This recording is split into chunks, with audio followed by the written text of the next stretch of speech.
is going to be x6tence. Going to follow Sanchez out actually this time, as every time that he seems to go out, he always gets popped. I mean, he's got the worst luck, this rogue, or maybe positioning. So, I mean, what do they need to change? I mean, what do they need to play differently, you know, alternate?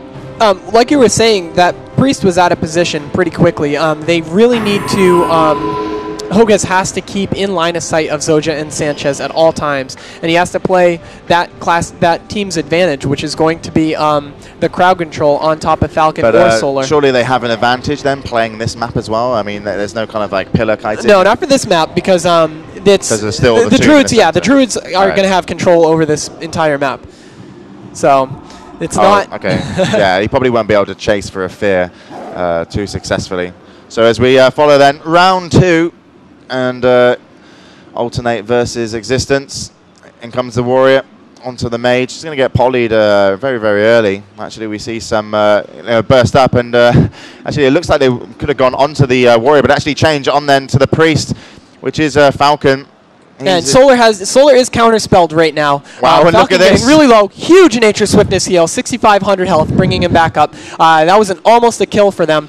They just needed that extra crowd control on top of the counterspell to prevent him. And that could have been the best play of the tournament. I mean, it looked absolutely fantastic. It looked like they were lining up to go for the warrior and actually switch to Falcon, but he's still low. He's got exposed armor up on him, doing as much damage as they can. He's in kidney. He's going to break that. So they can, if they want to, blind him and then switch over to the druid as I follow this frantic rogue. Solar's counterspelled again. Don't think it hit his tree, but look at Hoger's now. Hoger's very low as well. As I switch over to him, having to put a greater heal on himself. Going to switch back over to the rogue then, since he is now safe. Looks like he's going on the warrior for shivs or try and keep him slowed.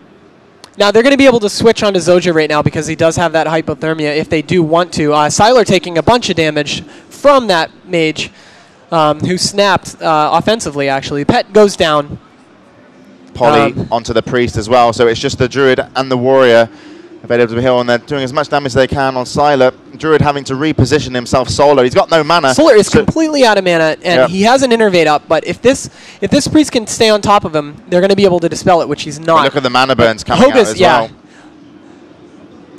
I mean, Hoger's absolutely low, and he's looked like he's going to be the one.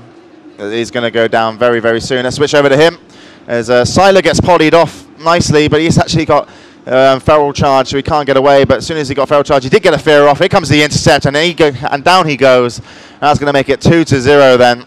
And very unlucky for alternate there with their beginning tactic. It was absolutely fantastic to watch, and it was that almost perfectly timed nature swiftness, you know, about 4.9k, and managed to save him. And after they blew their cooldowns, you know, they weren't able to get a kill. So, you know, really well, nicely played, but unfortunately, you know, the long game advantage was always to the double healer.